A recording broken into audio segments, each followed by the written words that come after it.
எல்லோருக்கும் ஒரு நமஸ்காரம். அந்த எங்களுக்கு எதிராக இருந்தவர்கள் தலைப்பை படிக்கலை போல இருக்காங்க. தலைப்பை படிக்கலைன்னு நினைக்கிறவங்க. உலக மக்களின் மோடிஜி அவர்கள் உலக மக்களின் புகழை சம்பாதிப்பதுன்னு இருந்திருக்கு. இந்து மக்களின் புகழை சம்பாதிப்பதோ இந்திய மக்களின் புகழை சம்பாதிப்பதை பற்றி இங்கே பேச்சில்லை. இன்னொன்று, நம்ம எல்லாரும் எப்படி கூப்பிடுவாங்க, இங்கே அரங்கில் இருக்கும் அத்தனை பேரும் எக்ஸப்ட் ஃபார் சம் இந்த மீடியாக்காரங்களை தவிர்த்து மீதி பேர் நம்ம எல்லாரையும் எப்படி காவி சங்கி. காவி சங்கி என்பது நம்முடைய அடையாளம், அங்கீகாரம் அல்ல.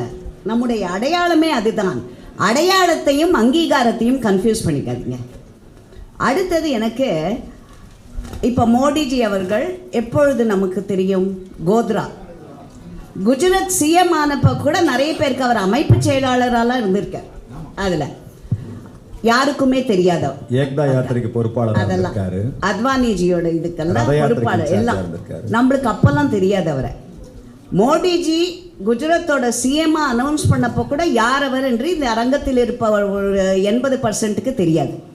அதில் கோத்ராக்கு பிறகு அடையாளம் காட்டப்பட்டார். அவரை தூக்க வேண்டும், அவரை முதல் மந்திரியில் பதவியிலிருந்து அவரை தூக்கி அடிக்க வேண்டும் என்று ஒரு சாரார் வேலை செய்தார்கள். மோடிஜி அந்த கோத்ராக்கு மேலே போனார். அவர் கோத்ராவுடன் மாத்திரம் நின்றிருந்தால் 3 முறை முதலமைச்சராக இருக்க முடியாது. இன்னங்க வேற கட்சி ஜெயிக்க முடியல குஜராத்ல. இன்னைக்கும் பிஜேபி. அது எதனால் நான் ஏன் பிராங்கா சொல்றேன்னா, நான் அப்பொழுது ராஜஸ்தானில் இருந்தேன். நாங்கள் ட்ரெயின் அப்போல்லாம் ஸ்ட்ரெயிட் ஃப்ளைட்டு ஸ்ட்ரெயிட் ட்ரெயின் கிடையாது. எங்களுடைய நியரஸ்ட் பாயிண்ட் அகமதாபாத். அங்கு நவஜீவன் வாரத்தில் 2 நாள் ஃபர்ஸ்ட். அதுக்கப்புறம் நான் இருந்து ஒரு 2 வருஷத்துக்கு அப்புறம் வாரத்தில் 2 நாள் ஃப்ளைட்டு. அப்படி தான் அகமதாபாத் அகமதாபாத்லேருந்து ரோட்டில் ஒரு 3 hours ட்ராவல் பண்ணோம் நான் இருக்கும் இடத்தை அடைவதற்கு. அப்பொழுது இருந்த அகமதாபாத் எப்படி இருந்தது? மோடிஜி அவர்கள் முதலமைச்சரான பின்பு குஜராத்தின் வளர்ச்சி, குஜராத் மாடல் இதெல்லாம் எப்படி வந்தது? மோடி இந்த ஹிந்துத்துவா, அந்த காவி இதெல்லாம் நம்ம எல்லாரோட அடையாளமுமே. அதை கன்ஃபியூஸ் பண்ணிக்காதீங்க நீங்கள். மோடி காவி நாயகனாக இருந்திருந்தால் இந்த அளவு இன்றைக்கு உலகத்தின் most powerful prime minister, most powerful leader அப்படிங்கிற அந்த அங்கீகாரத்தை பற்றி தான் இப்பொழுது பேசுகிறோம் நாம். இதில் இன்னொன்று, இதை ஏன் இப்பொழுது சொல்கிறேன்னாக்க, நார்த் இந்தியாவிலலாம் இன்னைக்கு பிஜேபி தான் இருக்காங்க ஆட்சியில். அப்பொழுது எதுக்காக ஒரு பொலிட்டிக்கல் பார்ட்டியாக இருக்கும்? நம்ம ஆட்சியை பிடிப்பதற்கு. அப்புறம் பொலிட்டிக்கல் பார்ட்டியாக இல்லை இருக்கிறதுல ஒரு பிரயோஜனமும் கிடையாது. ஆட்சியை பிடிப்பதற்காகத்தான் நாம் ஒரு அரசியல் கட்சியாக இருக்கிறோம். தமிழ்நாடு மாதிரி தமிழ்நாட்டை ஒரு யார்ட் ஸ்கேலாக வச்சுட்டு நீங்கள் மீதி இந்தியாவை பார்க்காதீர்கள். இப்போ ஹிந்தியில் ஒன்று சொல்வாங்க, பிஜ்லி சதக் பானி. இதுதான் வின் பண்ணுறதுக்கே ஃபார்முலா. உங்களுக்கு எவ்வளவு பேருக்கு தெரியும்னு எனக்கு தெரியல. வாஜ்பாய் அவர்கள் பிரதமராக இருந்த பொழுது ராஜஸ்தான், மத்திய பிரதேஷ், டெல்லி, இன்னும் அப்பொழுது ஜெயித்து முதலமைச்சரானவர்கள் சிந்தியா, வசுந்தரா ராஜே சிந்தியா. அடுத்தது உமா பாரதி அவர்கள். இவர்கள் இருவரும் வெற்றி பெற்று முதலமைச்சர்கள். சுஷ்மா ஸ்வராஜ் ஏற்கனவே டெல்லியில் அவங்கள போட்டாங்க. இவர்கள் இருவரும் ஜெயிப்பதற்கு அதுக்கப்புறம் தான் இன்கிரெடிபிள் இந்தியா அதெல்லாம் வச்சு எலெக்ஷனில் அதில் ஜெயிச்சதுனால தான் ப்ரீபான் பண்ணாங்க. இந்தியா இஸ் ஷைனிங் அப்படிங்கிறத இந்த ஜெயிப்புக்கு அப்புறம் தான் பார்லிமெண்ட்டை கலைச்சிட்டு சீக்கிரமாகவே எலெக்ஷன் வச்சாங்க. பிஜேபி ஆட்சிக்கு வரவில்லை. அது இந்த பிஜ்லி சதக் பானி தான். பிஜ்லினா மின்சாரம், சதக்னா சாலை வசதி, பானினா தண்ணீர். இது 3 தான் ஜெயிக்க வச்சது நம்மளை. அது கண்டினியூஸாக இன்றைக்கும் நாம் குஜராத்தில் முதலமைச்சராக இருக்கணும். நர்மதாவை பற்றி பேசினாங்க அவங்க, சர்தார் சரோவர். இதெல்லாம் செய்ததால் தான் திரும்பி திரும்பி திரும்பி இன்றைக்கு வரைக்கும் பிஜேபியை அசைக்க முடியவில்லை குஜராத்தில். இப்படியே ஒவ்வொரு ஸ்டேட்டும் நம்ம சொல்லின்னு போகலாம். இதில் இன்கம்பன்சி, ஆன்டி இன்கம்பன்சி அதெல்லாம் கூட இன்றைக்கும் மத்திய பிரதேஷில் சௌஹான் அவர்கள் இன்றைக்கும் ஒரு டஃப் ஃபைட் கொடுக்கிறார். எதனால்? அவர் தான் ஜெயிப்பாருங்கிறாங்க. அவர் தான் ஜெயிப்பாருன்றாங்க. சிவராஜ் சிங் சௌஹான். இது எதனால்?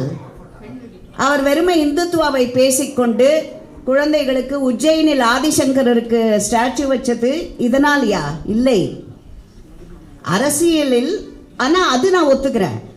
பேசிக்கலி காவிகள், சங்கி, இந்து சனாதன தர்மம், இந்த தர்மம் நம்மளுக்கு ஃபவுண்டேஷனை கொடுத்ததுனால்தான் இன்றைக்கு ஒருவர் அங்கு உட்கார்ந்து கொண்டு வெறும் சனாதன தர்மத்தை மாத்திரம் பேசிக்கொண்டிராமல் மக்களுக்கு நன்மை செய்ய வேண்டும். இந்த உலக அரங்கில் இன்றைக்கு மோடி அவர்கள் இங்கே சொன்ன மாதிரி இஜிப்ட், இந்த இன்னைக்கு அந்த ஹமஸ் இதுவாக இருக்கட்டும், எதுவாக இருக்கட்டும், எதனால் இன்றைக்கு மோடிஜி அவர்கள் தான் இன்றைக்கு உலகத்தில் முக்கியமான அரசியல்வாதியாக பார்க்கப்படுகிறார். அதில் இது எல்லாமே மோடிஜியோட பர்சனாலிட்டி. இது எல்லாமே மக்களுக்கு நல்லது செய்ய வேண்டும் என்ற எண்ணம் அவருக்கு நம்முடைய சனாதன தர்மத்தின் ஃபவுண்டேஷனாக இருக்கலாம். அதில் அதை வேணா நான் ஒத்துக்கிறேன். சனாதன தர்மத்தின் ஃபவுண்டேஷன்.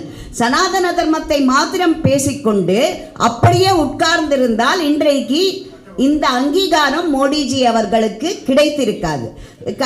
இங்கிலீஷில் ஒன்று சொல்லுவாங்க, ஃப்ரம் த கிரேடில் டு கிரிமேஷன் அப்படின்ட்டு. நான் அந்த மாதிரி ஒரு வார்த்தையை சொல்லவில்லை. தொட்டிலிருந்து முதியவர் வரை ஒவ்வொருவருக்கும் நன்மை பயக்கக்கூடிய ஒரு திட்டம்.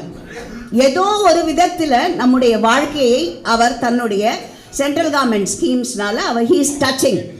ஜன்தன், அதை விட முன்னாடி இவர் சொன்னார், அப்போ நம்மளோட ஜிடிபி இதெல்லாம் பற்றி பேசினாங்க. முன்னாடி ஒரு ரூபாய் இந்த கவர்மெண்ட்டு மக்கள் என்னுடைய ஒரு நல்வாழ்வுக்காக எனக்கு கொடுத்தார்கள் என்றால் எனக்கு அதில் 14 பைசா தான் வந்து சேரும்.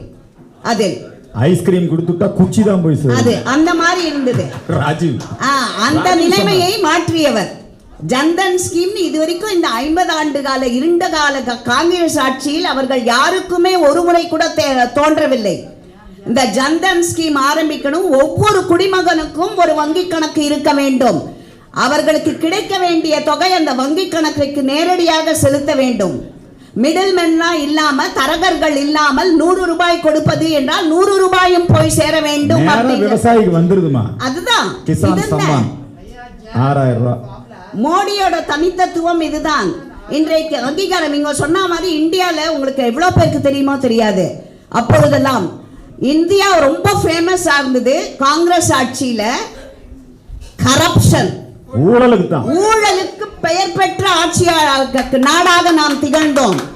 இன்றைக்கு 3வது முறை அவர் 24 இதுல இப்ப எலெக்ஷனுக்கு வரப்போறாரு. ஒரு ஊழல் சொல்ல முடியுமா அந்த மனிதரின் மேல்? ஒரு ஊழல் குற்றச்சாட்டு இருக்கிறதா? சொன்னாங்க ரபேல்னு ராகுல் சொன்னாரு. நீதிமன்றம் கூப்பிட்டு ராகுல மிரட்டி விட்டுருச்சு, மன்னிப்பு எழுதி கொடு. நீதிமன்றத்தில் மன்னிப்பு கேட்டார் ராகுல். நீ எந்த நீதிமன்றத்தை?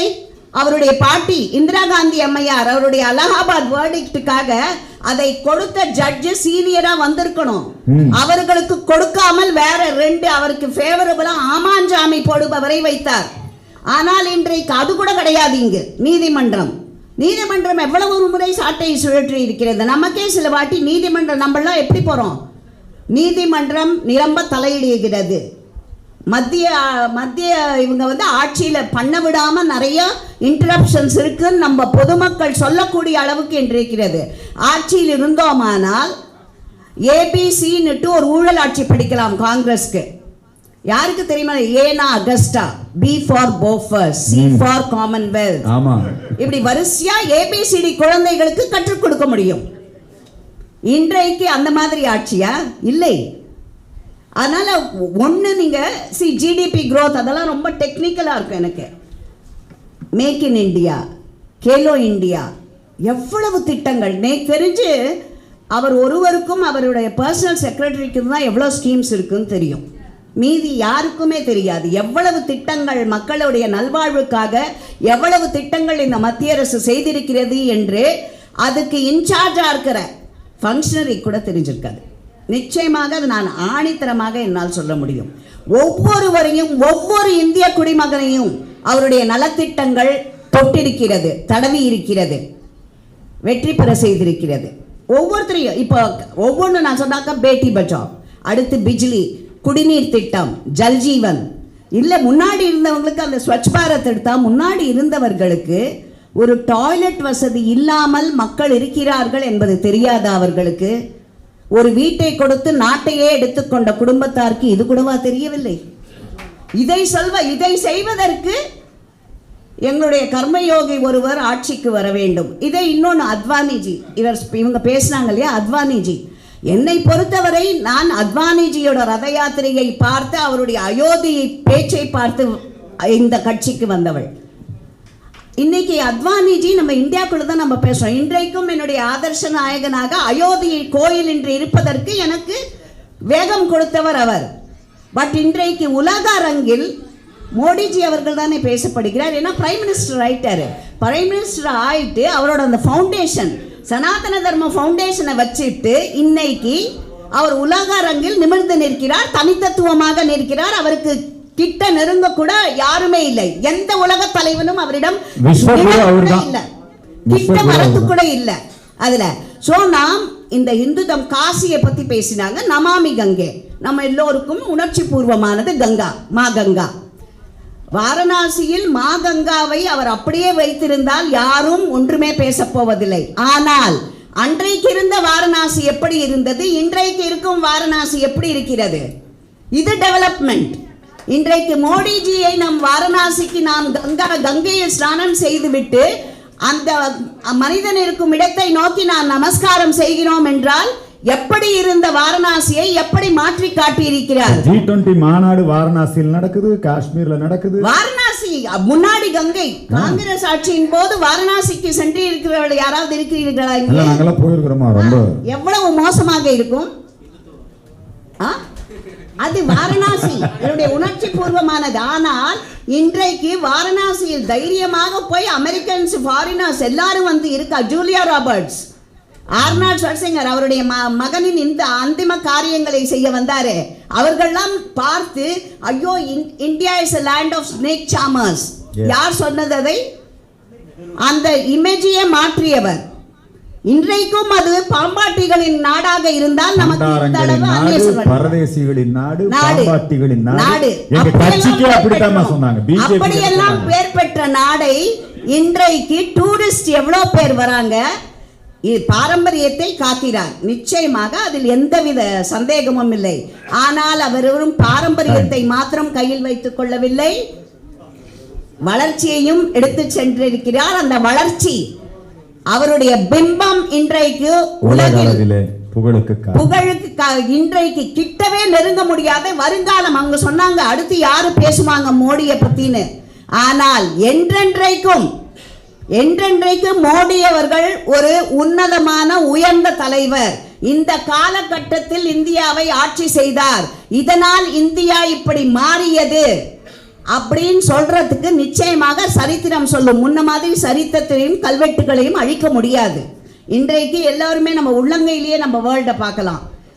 அதையும் வரவழைத்தவர் இவர்தான். இன்றைக்கு டிஜிட்டல் பேமெண்டா இருக்கட்டும், பாம்பாட்டிகளின் நாடு என்று சொன்னதில் ஒரு கட்டை வண்டியில் பழம் விற்பவனும் டிஜிட்டல் பேமெண்ட்டுக்கு மாற்றிய வாழ்த்துக்கள். இதைவிட இந்த உலக மக்களின் மனதில் உயர்ந்து நிற்ப மோடி.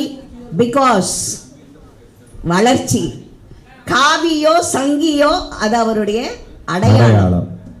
அங்கீகாரம் தான் முக்கியம். அந்த அங்கீகாரத்திற்கு காரணம் அவருடைய வளர்ச்சி பணிகள். நன்றி. வணக்கம்.